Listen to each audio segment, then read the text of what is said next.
Assalamualaikum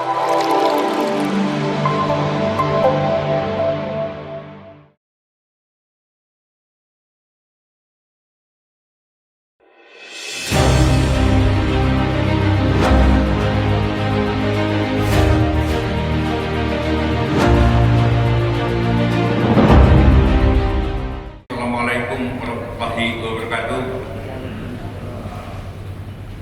Saya akan membacakan surat keputusan Dewan Pembina Nasional Perhimpunan Advokat Indonesia nomor Kep 067-DPN-DPN-3 Romawi-2022 tentang pengangkatan anggota Dewan Kehormatan Daerah Perhimpunan Advokat Indonesia DKI Jakarta masa jabatan 2022-2027. Dewan Pimpinan Nasional Perhimpunan Advokat Indonesia menimbang bahwa guna menjaga martabat dan kehormatan profesi advokat pada tanggal 23 Mei 2002 telah ditetapkan Kode Etik Profesi Advokat Indonesia yang dinamakan Kode Etik Advokat Indonesia atau KEAI, bahwa untuk memeriksa dan mengadili memutus perkara dugaan pelanggaran Kode Etik Advokat Indonesia dimaksud di atas.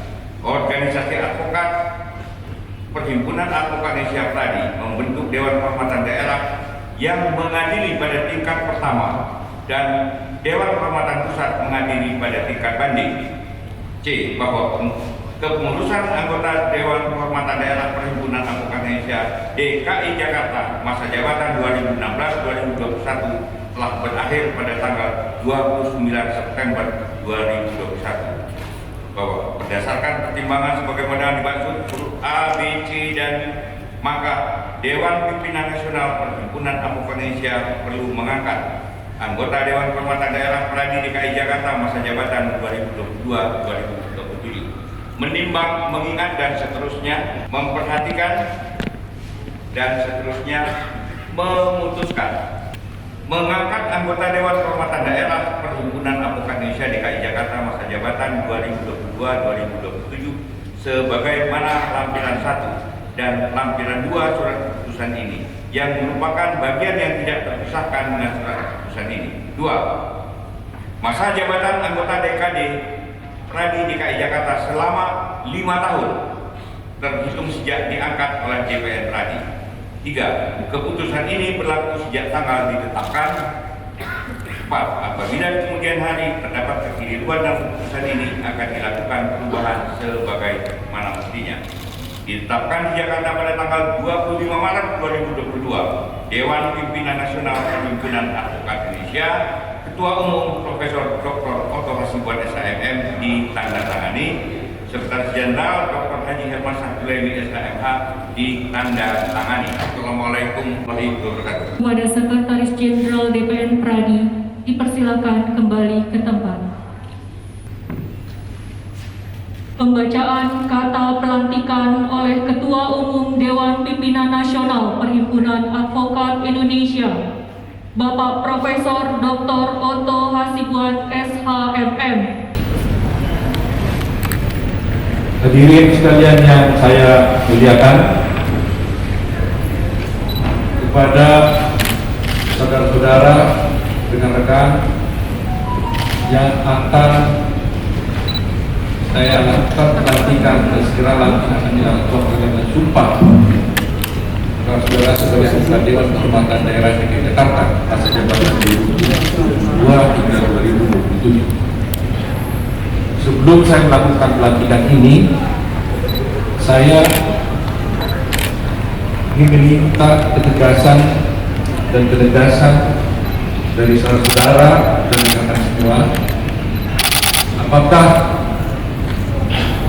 rekan-rekan dan saudara-saudara sekalian sungguh-sungguh bersedia untuk duduk menjadi anggota Dewan Kehormatan Daerah DKI Jakarta masa jabatan 2022 hingga 2027, dan apakah saudara-saudara dan rekan-rekan semuanya bersedia untuk tunduk dan taat kepada anggaran dasar dan anggaran rumah tangga dan peraturan organisasi Perhimpunan Advokat Indonesia, dan terutama dengan tegak dan lurus melaksanakan Kode Etik Advokat Indonesia. Apabila saudara dan rekan bersedia, saya minta saudara menjawab bersedia. Apa saudara bersedia? Bersedia.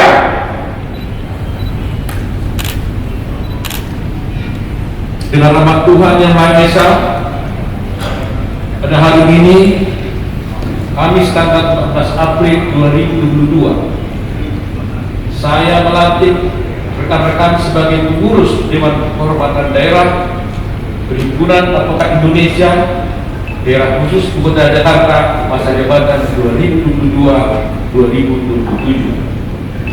Semoga Tuhan Yang Maha Esa melimpahkan lindungan dan tuntunannya kepada rekan-rekan dan saudara-saudara dalam menjalankan amanah ini. Sekian dan terima kasih.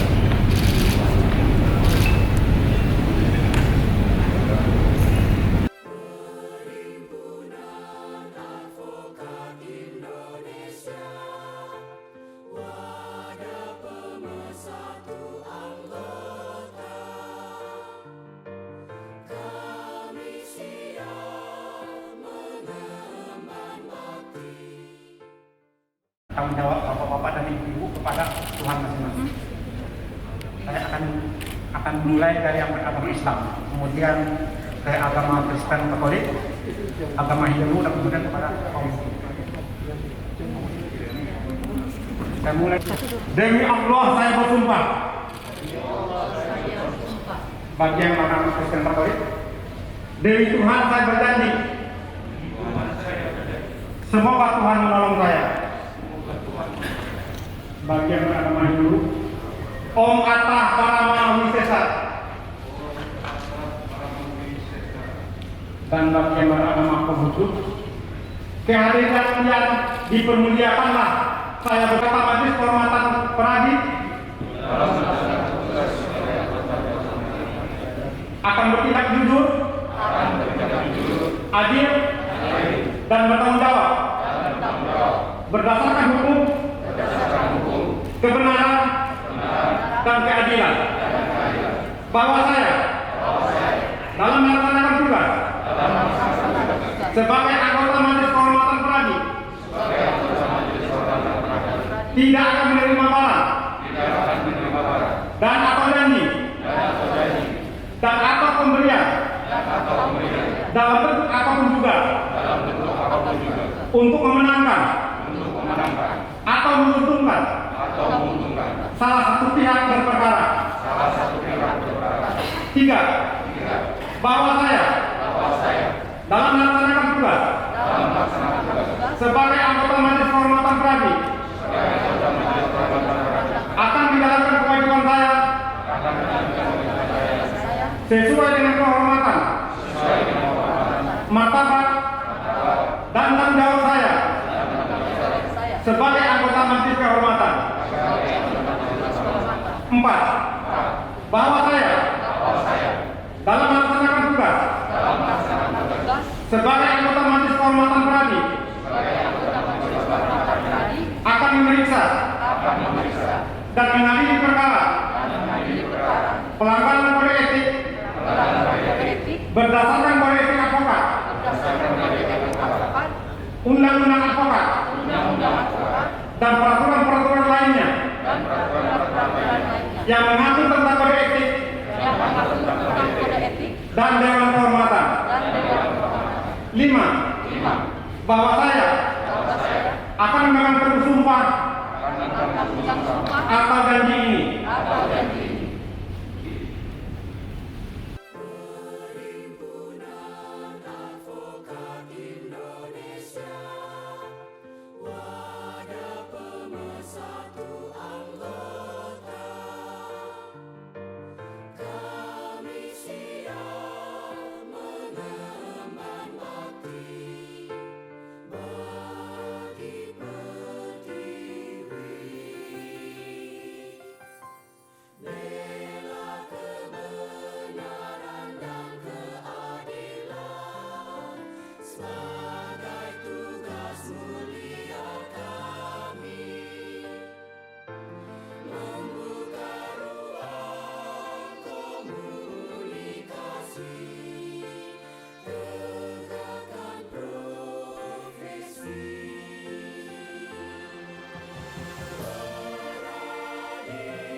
Hadirin sekalian yang saya muliakan dan saya hormati, teman-teman advokat yang berkenan hadir pada acara yang sangat penting ini, dan juga para anggota, pengurus, anggota daripada DKD yang baru dilantik, dan semua tamu-tamu undangan yang berbahagia. Pertama-tama kita patut mengucap syukur kepada Tuhan Yang Maha Kuasa. Pada hari ini kita telah berhasil melaksanakan acara yang sangat penting, yaitu pelantikan anggota DKD Jakarta. Dan sekaligus kita juga pada kesempatan ini kita melakukan buka puasa bersama di antara teman-teman sejawat kita yang ada di pengurus DPN Pleno Pradi. Teman-teman semuanya dan bapak-bapak semua yang saya hormati, kenapa sebenarnya saya katakan bahwa acara ini penting? Ya tentunya semuanya acara banyak penting, tapi ini sangat penting karena kehormatan dan martabat advokat Indonesia banyak ditentukan oleh para anggota DKD yang bertugas sekarang. Meskipun saya tahu masih ada banding dalam Dewan Kehormatan Pusat. Mahkota dari seorang advokat itu dan kehormatannya itu adalah di tangan para anggota DKD. Karena apabila anggota Dewan Kehormatan tidak lagi melaksanakan tugasnya sesuai dengan Kode Etik Advokat Indonesia, maka dapat dikatakan kemuliaan dan kehormatan daripada profesi advokat itu akan luntur. Itulah sebabnya saya katakan acara ini yang sangat penting. Oleh karena itu pada kesempatan berbahagia ini saya ingin menyampaikan dua isu. Satu isu yang pertama mengenai acara pelantikan ini, dan dua saya ingin berbicara tentang bagaimana perkembangan kenegaraan kita, politik dan sebagainya. Pertama, Dewan Kehormatan ini sangat dirasakan penting karena satu-satunya badan organ daripada Pradi yang dapat mengadili dan memeriksa perkara atas pengaduan kode etik ada di tangan saudara-saudara semuanya. Pradi sudah berjalan hampir 17 tahun, dan kita sudah melihat bagaimana perjalanannya, tingkah laku, perilaku, kondak daripada semua profesional. Selama ini banyak keluhan-keluhan dari masyarakat atas banyaknya perilaku advokat yang tidak menjunjung tinggi profesi advokat itu. Akhir-akhir ini kita menghadapi serangan yang sangat keras dari masyarakat terhadap adanya oknum-oknum advokat yang mempertontonkan dan melakukan suatu perilaku yang sangat tidak hormat kepada profesi itu sendiri. Kita rasanya dipermalukan di dalam dunia profesi kita. Setiap saya melaksanakan tugas sebagai mengajar di PKPA maupun di perguruan tinggi, selalu pertanyaan kepada saya itu adalah kenapa Dewan Kehormatan Pradi, kenapa DPN Pradi tidak melakukan tindakan terhadap ada oknum advokat yang diduga melakukan pelanggaran etik. Paradigma calon-calon advokat, paradigma advokat muda kita sekarang ini telah tercemar dan berubah daripada paradigma dari seorang advokat yang sesungguhnya. Uang, harta, Lamborghini telah menjadi cita-cita dari seorang calon advokat dan advokat. Selalu saya katakan, uang, harta itu adalah sangat perlu. Lamborghini boleh juga. Tetapi itu tidak menjadi cita-cita seorang advokat. Karena uang, harta, Lamborghini itu adalah konsekuensi logis yang didapatkan, dimiliki seorang advokat ketika dia menjalankan profesinya. Semakin tinggi kualitas servis pelayanan yang diberikan seorang advokat, maka sebaliknya akan semakin tinggi pula imbalan yang didapatkannya. Semakin baik kualitasnya advokatnya, semakin baik juga legal fee yang diterimanya. Tetapi meskipun saya katakan tadi bahwa uang dan harta itu boleh, tapi tidak boleh itu menjadi cita-cita seorang menjadi advokat. Tapi menegakkan hukum dan keadilan itulah cita-cita sebagai advokat. Kalau dalam menegakkan hukum dan keadilan, maka dia mendapatkan imbalan berupa harta, uang, dan segala jenis itu adalah konsekuensi logis daripada pelayanan hukum yang diberikan.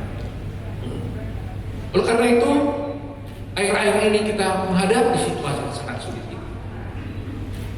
Ataukah dinyatakan kita ini borjuis, hedonis, dan macam-macam. Profil, paradigma daripada advokat itu seperti itulah anggapan masyarakat sana yang advokat itu. Padahal orang yang kaya dan sukses di antara advokat mungkin tidak ada 1% yang seperti itu secara materi. Tetapi masyarakat telah tercemar cara berpikirnya. Siapa akan melihat advokat itu seperti itulah.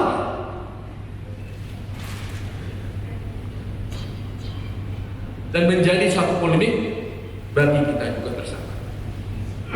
Oleh karena itu mungkin saya minta kepada Dewan Kehormatan DKD, khususnya Dewan Kehormatan Pusat, agar segera mungkin melakukan suatu workshop tentang apakah sesungguhnya apabila seseorang melakukan suatu perbuatan yang diduga melanggar kode etik, tetapi dilakukannya tidak dalam menjalankan tugas, apakah juga sebenarnya itu masih ranah daripada Dewan Kehormatan atau tidak? Inilah polemik yang sangat tinggi bagi kita sekarang. Sebagai pengantar saya katakan bahwa di dalam preambul daripada kode etik advokat itu, kebetulan saya itu mendraft kode etik itu, selalu saya ingat dalam pikiran saya. Jika kita katakan advokat wajib menjaga citra dan martabat profesional, pertanyaannya adalah kapan dia wajib menjaga citra dan martabatnya? Apakah hanya dalam keadaan menjalankan tugas sebagai advokat, atau juga dalam pelaksanaan di tempat yang lain, di tempat umum, tapi tetap dengan menampilkan profil dia sebagai advokat? Ini adalah persoalan yang sangat serius, karena apabila ini tidak dituntaskan, saya khawatir bahwa calon-calon advokat kita ini banyak sekali nanti akan ingin menjadi advokat dengan paradigma yang keliru tadi itu, dan itu akan sangat merusak mentalitas bangsa, merusak mentalitas advokat, dan itu mencederai dan merusak perkembangan hukum kita, karena hukum tidak akan bisa tegak. Berkali-kali saya ucapkan dan saya akan ulangi lagi, advokat itu orang-orang yang berpikir tentang keadilan dan kebenaran. Bila mana dia tidak berpikir lagi tentang itu, maka hukum itu di satu negara itu pasti dinyatakan sudah mati. Karena itulah, Bapak sekalian, banyak persoalan-persoalan yang kita harus hadapi, termasuk apakah iklan itu masih tak dibenarkan atau tidak. Karena di luar negeri itu sudah on and off. Kadang-kadang itu dibenarkan, kadang-kadang tidak. Oleh karena itu, saya menghimbau kepada Dewan Kehormatan Daerah dan Pusat untuk dapat mengkaji lebih lanjut tentang apakah diperlukan perubahan tentang kode etik tersebut. Walaupun ada kendalanya karena kode etik tersebut telah tercantum di dalam undang-undang advokat yang ditentukan dalam undang-undang advokat nomor 14 tahun 2003. Itu merupakan kajian kita bersama. Yang kedua, Peradi sebagai organisasi yang besar, memiliki anggota hampir 60.000 orang. Di dalamnya adalah tokoh-tokoh, pemikir, para ahli, orang-orang pintar, orang-orang yang berpikir. Yang boleh saya katakan kalau dia diumpamakan, dia dikirim menjadi seorang kepala desa di Republik ini, dia akan bisa menjadi kepala desa. Kalau 60.000 orang anggota Indonesia dikirim menjadi kepala desa, berarti 60.000 desa bisa dikuasai oleh Pradi ini. Sehingga pengaruh dia sangat besar. Tidak sama dengan profesi-profesi yang lain. Dia punya kemampuan yang sangat luas mempengaruhi dan berinteraksi dengan masyarakat sekitar. Nah, oleh karena itu, menghadapi peristiwa-peristiwa politik yang terjadi sekarang ini, seharusnya juga Pradi harus memberikan suatu respon. Saya melihat bahwa ada potensi, kalau tidak saya katakan bahwa mungkin sudah bangsa kita ini terbelah.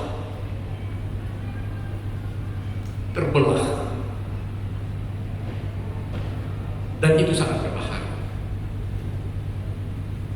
Persoalan politik-politik yang diketahui ataupun tidak diketahui, disadari atau tidak sadari, telah mengakibatkan bangsa ini berpotensi terbelah karena perbedaan sikap politik dan sebagainya. Hal ini dapat kita lihat dengan kejadian-kejadian yang terakhir ini. Ketika saya melihat peristiwa tentang Armando dipukuli, saya tidak melihat dipukulinya, tapi saya melihat kenapa hal ini bisa terjadi. Kenapa hal ini bisa terjadi? Berarti ada suatu hal yang harus diperbaiki dalam negara kita ini. Oleh karena itu saya menghimbau semua pihak di Republik ini, mari kita damai. Saya tidak menyatakan siapapun dalam hal ini, tapi mari kita damai. Pradi harus bergerak untuk mengatakan damai, damai, damai.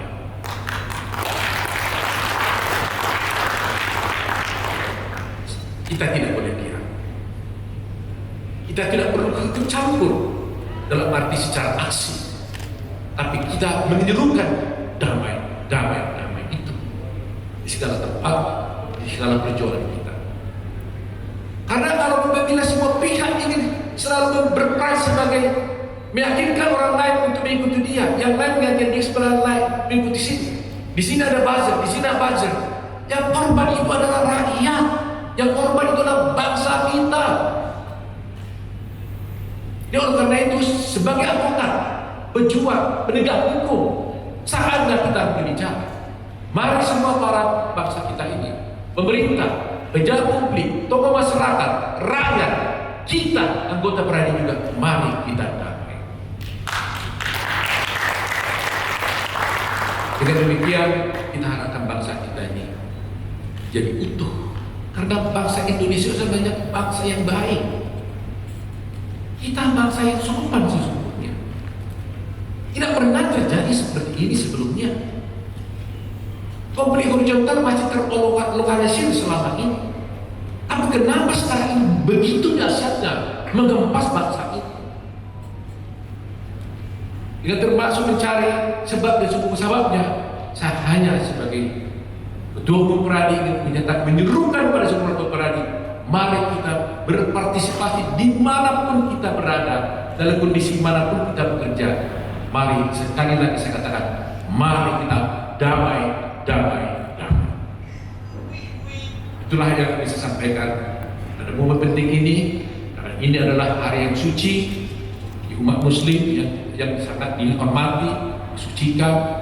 Mudah-mudahan dengan kesucian dan bulan Ramadan ini kita semuanya bisa teguh dan melaksanakan puasa bersama, berkumpul bersama ini, dan juga mudah-mudahan seluruh anggota Pradi tidak hanya tinggal diam dalam berpikir tadi itu dalam menciptakan kedamaian bangsa ini. Dan karenanya himbauan kita tentunya kepada para petinggi-petinggi, pejabat publik, stakeholder di publik ini, semuanya lah mari kita berpikir damai, damai, damai. Sekian dari saya.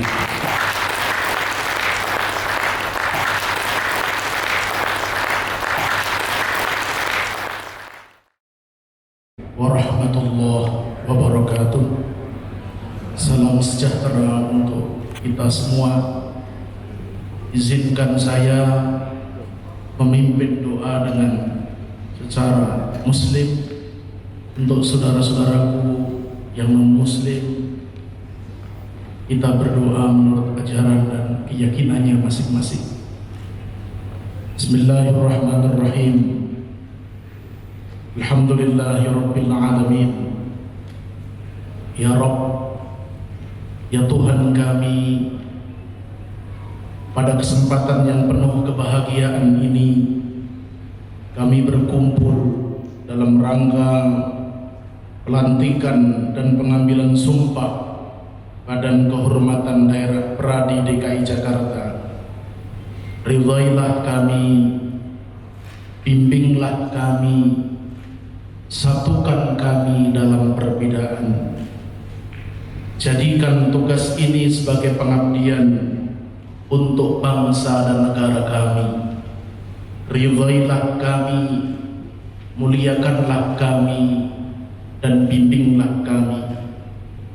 Ya Rabb, ya Tuhan kami, luruskan niat kami, bersihkan dan terangi hati kami dalam tugas dan amanah ini, agar kami lebih maksimal dalam menjalankan tugas dan amanah ini. Rabbana atina fid dunya hasanah wa fil akhirati hasanah wa qina adzabannar.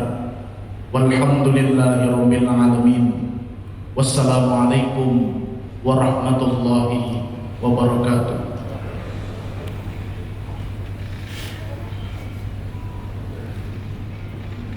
Om Swastiastu, Namo Buddhaya, salam kebajikan. Yang terhormat Ketua DPR RI, Bapak Profesor Dr. Oto Hasibuan SHM. Yang terhormat Ketua Harian dan Bapak Sekjen. Yang terhormat Ketua Dewan Kehormatan Pusat dan Ketua Dewan Kehormatan Daerah yang baru dilantik DKI Jakarta. Yang terhormat Ketua Dewan Pembina Bapak Yunius Rizaldi. Yang terhormat Wakil Ketua Umum dan Wakil Sekretaris Jenderal, serta yang terhormat rekan-rekan sekalian yang hadir pada sore hari ini. Pertama-tama saya mengucapkan selamat kepada rekan-rekan kita yang baru dilantik untuk jadi anggota Ketua Dewan Kehormatan Daerah DKI Jakarta. Mudah-mudahan dalam melaksanakan tugas sesuai dengan amanah dan menegakkan kode etik. Acara pada sore hari ini saya ditunjuk oleh Ketua ditunjuk oleh Bapak Profesor Oto Hasibuan dan Ketua Harian serta Sekjen untuk sebagai Ketua Panitia dalam rangka buka puasa bersama pada sore hari ini. Acara sore hari ini menurut hemat saya kita akan laksanakan cukup sederhana, akan tetapi hikmat. Dan saya mengucapkan terima kasih kepada Yayasan Pendidikan Alifiyah Patonia yang telah mengirimkan undangan kami dengan mengirimkan 25 anak yatim piatu yang ikut bersama-sama berbuka puasa pada sore hari ini. Dan terima kasih juga saya ucapkan kepada Ustadz Hanafi yang akan memberikan kultum pada sore hari ini dalam rangka pembukaan sebelum acara buka puasa bersama dilaksanakan. Sampai itu saya juga mengucapkan terima kasih kepada rekan-rekan yang telah membantu suksesnya acara pada sore hari ini, baik dari pengurus Pradi maupun dari rekan-rekan staf DPR Pradi. Saya mengucapkan terima kasih yang tidak terhingga, sehingga proses acara kita pada sore hari ini yang dua acara itu terselesaikan. Demikian sambutan saya. Wabillahi taufiq wal hidayah. Wassalamualaikum warahmatullahi wabarakatuh.